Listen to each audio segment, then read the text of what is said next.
Hi, welcome to Trading Without Fear. In this episode, I'm going to be discussing a little trading secret that a lot of new traders aren't aware of, and this can actually prevent you from growing your account, even if you're doing everything correctly. So let's go ahead and jump into the slide that I got. So this right here will represent a trader who is trying to do everything they can to actually minimize their losses. They have a certain price target where they're willing to sell it, and a certain price target where they're actually willing to take their losses at. Most of the time, as a trader, there is going to be a little bit of slippage. Things that may be out of control. Let's say if you're swinging overnight and the chart, instead of going up, comes down a little bit, and even if you cut your losses pre-market or even as soon as market opens, it's still something that was outside of your control. Or let's say it's coming down to your area of where you're going to be cutting your loss, and instead of coming right down and starting to slow down, it just kind of drops down really quickly. So there's a couple of trades that will represent that right here. The 6.24% loss and a 13.88% loss. The 13.88% of the loss could either mean that you're holding overnight and it decides to gap down a little bit in the morning and you're really quick to cut the loss. And the 6.24% may even represent a scenario where the stock is starting to come down to your stop loss, and one of two things is either going to happen. You either hesitate to get out of the market because you want to see what's going to happen next, or it goes through your position and you're quick to react and you take a little bit larger loss than you're anticipating. Either way, there's not too many of those. So as a trader, you may be like, well, it's acceptable because if you look at the other trades, I'm still within that 5% and 5%. So the total percentage loss is 59.69%. The total percent winning is 56.67. Now, hypothetically, if this trader was trading the OTC markets exclusively, what will end up happening is not only are they losing money on the trades over a series of 30 trades, what they're also losing money on is the commissions. It doesn't matter which commission structure you have, you're going to be compounding your losses based off of, with the commissions on top of that as well. But even if you're translated into the listed stocks where you're not actually paying for any commissions, you're still going to be taking a loss. The percent difference is only 3.02% difference between the two. And so let's say the trader goes into the next month and they decide to continue trading. And let's say it's another 30 trades. Now, keep in mind, this trader actually doesn't have a too bad of a win-loss ratio. They're winning as a 56.67%. And that's going to be consistent throughout these examples, just to give you a clear idea of what's happening. So let's say this trader is trading again, and this month, let's say they're actually going into the OTC market. They're trading, but this time they would actually really want to be very strict on their profit and losses. They want to keep it within that 5% gain, and they also want to keep it within that 5% loss ratio. And so they don't take any big profits outside that 5%, but they also don't take any losses greater than that, other than one where it has a little bit of slippage, because again, slippage will happen in the market no matter what happens.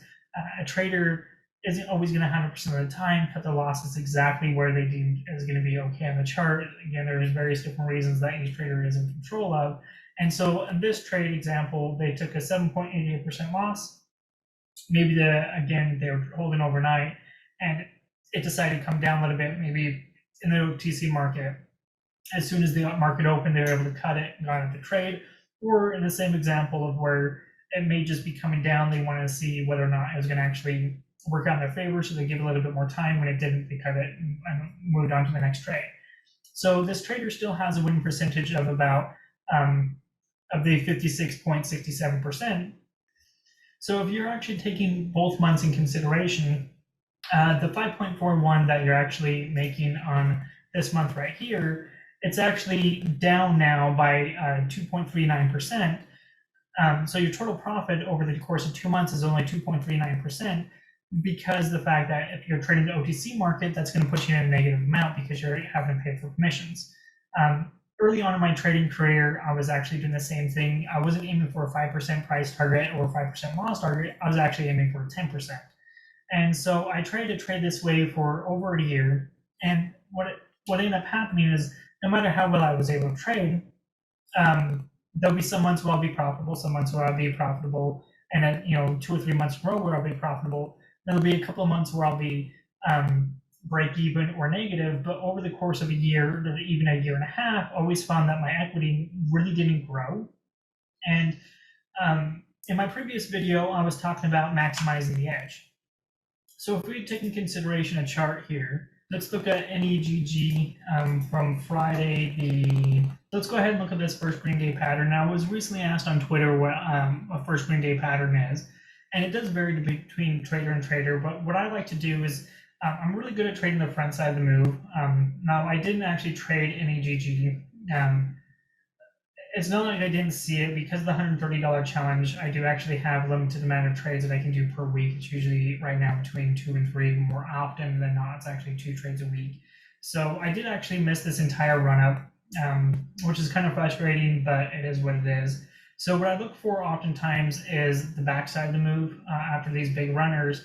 They'll actually have a downward trend chart, usually for various different reasons, but they'll end up having multiple red days in a row.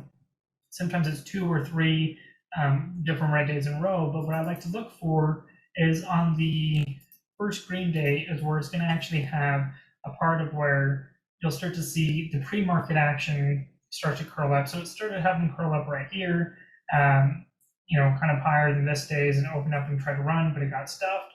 And on this day, it ended up curling up again after hours. And what I'm looking for is an inverted ABCD pattern. That's how I trade most of the time, kind of a first green day pattern. And all you're looking for is a wedge pattern. So it's when the market opens up, tries to run, pulls back, creates a base. I'm not going to end up buying here because I don't know if there's any more downside. And oftentimes it's going to be hovering around VWAP on that day, at least from the data that I've been tracking. Now, this is a newer pattern that I haven't started trading yet. Right now, I'm gathering data to see what the probabilities are. But let's use this chart as an example. Let's say this trader that's aiming for 5% price gain and a 5% max loss, they ended up entering around here, which is one of the better areas to enter into this trade. And they're risking a maximum 5%, or if they're looking at the chart and they're saying, hey, if it goes below this red candle right here, so let's say it's a 3% loss right here, and they end up taking their profits right here in this first candle, and they end up taking, let's say it's basically a 3% gain, because a lot of traders will actually be taught by their teachers that what you want to do is sell into strength. So out of fear, what they're doing is they're selling into their trades and on the first push, but what ends up happening is it never comes down and gets them out of their price. And you can see here there's a clear trend line from where they end up potentially buying it at and where the actual trade is going to. And you can pretty much draw a line and it's staying above VWAP this entire time. So one of the problems that I had as a newer trader was actually understanding what certain mentors and teachers were actually talking about when they're talking about trading, taking singles. Now, me as a self-taught stock trader, I didn't really have a lot of one-on-one interaction with any mentors. A lot of the stuff that I had to learn was self-interpretation and videos that I was watching. And there's a lot of teachers out there that do talk about, you don't want to get greedy, don't aim for home runs, and you want to aim for singles. And those type of vague terminologies makes it really difficult to actually understand what they mean by what is a single. Now, some of the traders that and teachers that actually talk about that, if you look on their Properly accounts and you actually go through all their trades, you'll see that they're aiming for a very specific amount of percent gain or a very specific dollar amount that they're actually aiming for. So what I ended up doing is I reached out to Kyle Williams. Some of you guys may know who he is. He's on the Twist podcast. He's a really great guy. So I basically asked him the question about 10 Sykes and how many other people are talking about taking singles and what does that actually mean. And I was like, is that 1 to 9%? I mean, is it a single basically means to take less than double digits percent wise? So that's over time is what I started was leaning towards, was taking less and less from the market, even though some of these percent gains were running 2, 3, 400%, 1,000% a day. What he actually said was a single to him is an average percent gain.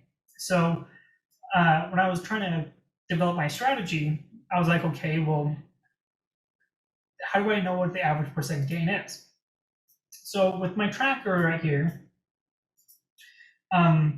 I started tracking what the average percentage is going to be from the market. And that's what I normally will aim for. So this right here is last month's data. And here in July, the data set hasn't come in. So I'm not currently actually going for an 83% gain on the ABCD pattern.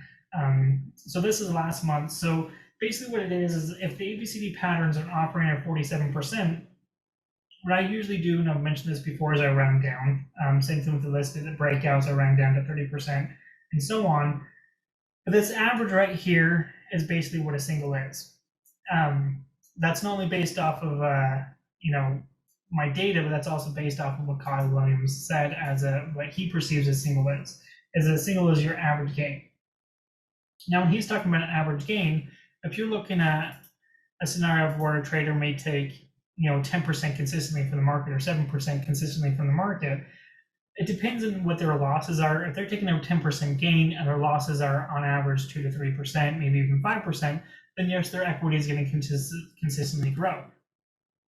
But if you're actually looking at an example like this one, of where your losses and your gains are too close together, what ends up happening is over this series of time, you're actually going to not be profitable and you're not going to be consistently growing your equity. It's going to become very frustrating, very difficult, especially as a trader, trying to understand what's actually going on.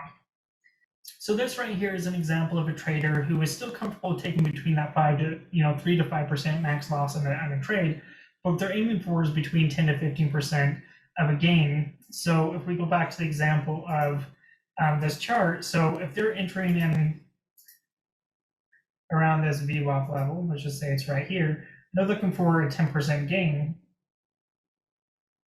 Now they could be getting out pretty much right around here, or 15% right around here.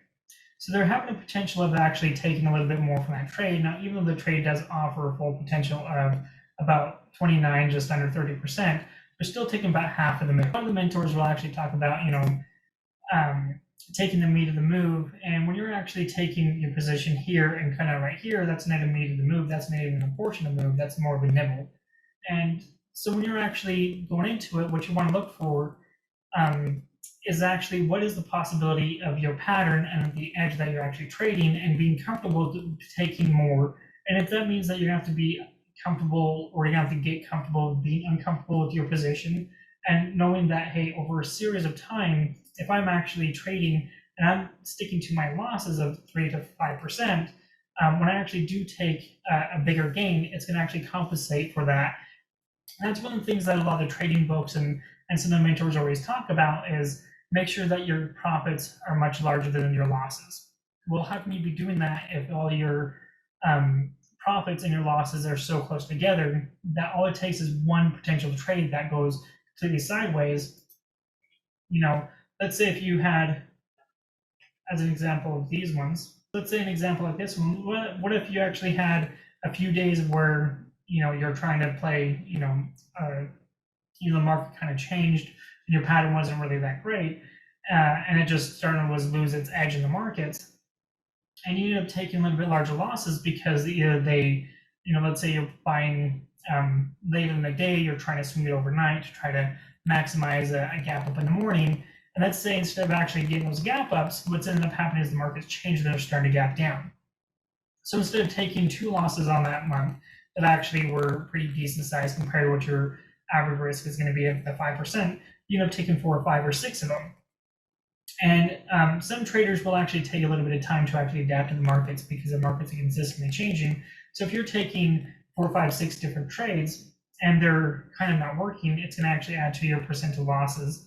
And if you do that over a series of months of where you're still trying to figure out a new edge, and let's say some of these are actually bigger losses as well, that's still going to actually, and you're still aiming for that 5% gain, your losses are almost always going to be outweighing over time what your actual profits are. And then there's going to be a series of time where your profits are going to slightly outweigh losses, but over the 12 months, you're probably going to end up either being a little bit above, a little bit below, or break even on your equity. And so this is a little secret that I don't really see a lot of teachers or people talking about, especially when it comes down to newbie trading errors, is where it's okay to actually have a max loss of between 3 to 5%. That's something I actually do myself. I actually have my bracket orders are set for 3% risk, 5% risk as my normal risk targets that I actually aim for. But when I'm aiming for 15 to 30%, 40%, 20%, or even 15% sell price, What I'm looking for is to get much larger percent of the move based off the averages. And again, what Kyle Williams shows is a single is the average of your gain. And the way I interpret that is a single is the average of the potential of the actual move itself.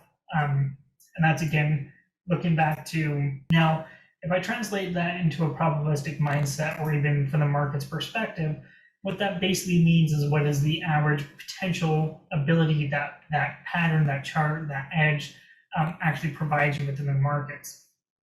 So with this being an ABCD pattern right here, based off of my data, an ABCD pattern, and I'm using actually June's data on this one, has a potential, and again, because I'm rounding down, has a potential of almost 30%. So if I look at this, if you're buying from here to here,